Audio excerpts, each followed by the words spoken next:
Hey friends, it's Miss Emily here from the main branch of the Charleston Public Library.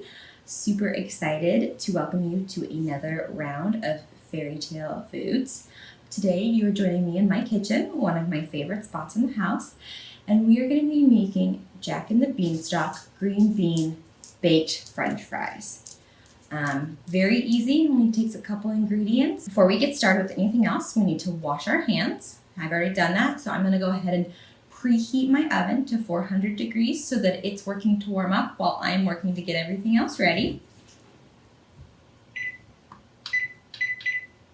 And the next step that I've already done that you will do at your house is you're going to take your green beans and wash them, give them a good rinse.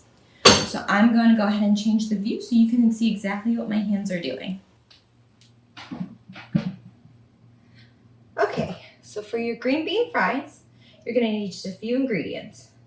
Green beans, a half a cup of Parmesan cheese. Other recipes will call for breadcrumbs and flour. I'm just doing Parmesan cheese. It's an easier recipe, less ingredients, and I like the taste a little bit better. You'll need 1 egg, some garlic powder, and some salt and pepper. And then in terms of tools, you'll need a whisk, a knife and fork, and some measuring spoons and a cooking sheet. So the first step that I'm going to do is I'm going to remove the ends of my green beans so they're just straight, ends cut off. And I'm going to make them as even as possible. You can probably buy your green beans with the ends removed. I just buy mine exactly how they come from the farmer just to make it easier on myself. So I'm just cutting off these ends. And I do this right next to my garbage disposal so I can just plop the ends in the garbage disposal for later. So I'm going to do all of these quickly.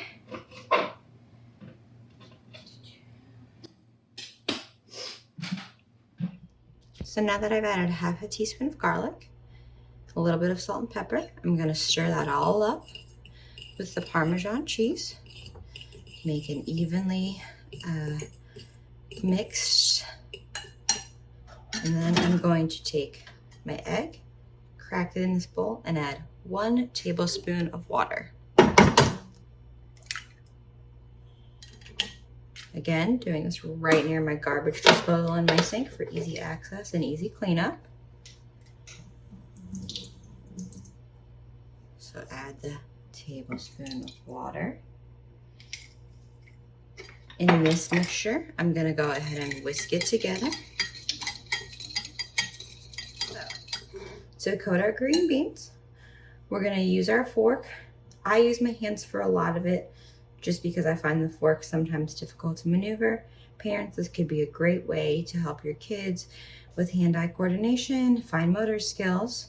So you can do either. If you're really worried about transferring, I would definitely recommend using the fork. So what we're going to do is we're going to take the green bean, put it on our fork, roll it in our egg mixture, fully coat it, make sure it gets lots of egg all the way on the green bean.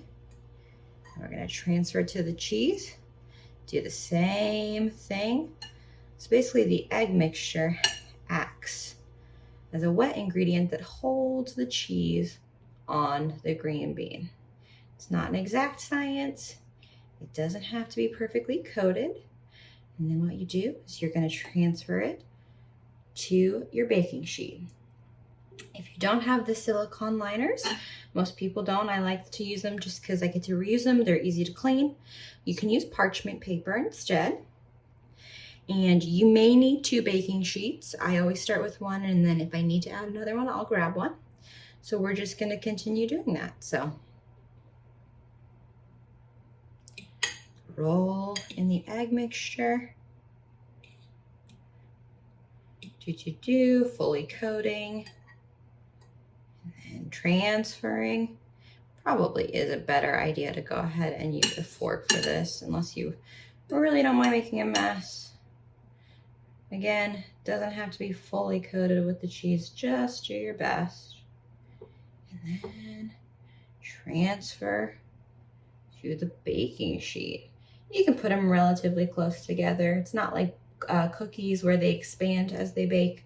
So, I mean, don't have them touching, but you don't have to make them too far apart. All right, so we've got our first green bean tray ready to go. It looks like we are gonna need a second one. And it looks like I am gonna need to add some more egg. So no problem, I've got another egg. I always buy extra ingredients. So what we're gonna do is we're gonna put this baking sheet in the oven for 10 minutes and then let it cool, let the other one bake. All right, the moment we have all been waiting for, it is time to take the second layer of fries out of the oven. You guys, they smell so good, so Parmesan cheesy. As you can probably see, there's a golden crust on them. Some of them got a little bit of cheese on the side, but that's okay. That's why you line your pan for easy cleanup. So we're gonna let these cool down, put them in a bowl, and then we'll do a taste test. You guys, they came out so delicious looking. As you can see, they're not all the same even coating. It's not like French fries that you get at McDonald's or something where they all look the same. Some of them have a lot of cheese to the point where they've got like little blobs on them. Some have some, but not, you know, a ton. But they are going to be delicious. In fact, I'm gonna try one right now.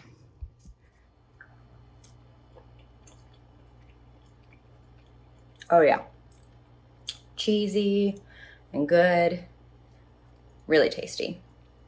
I hope you guys make some at home to see what I'm talking about.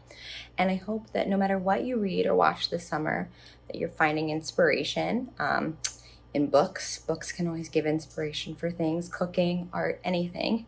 Thank you so much for joining me, and I hope that I see you in another Charleston County Public Library virtual summer reading program very soon. Have a great day, guys.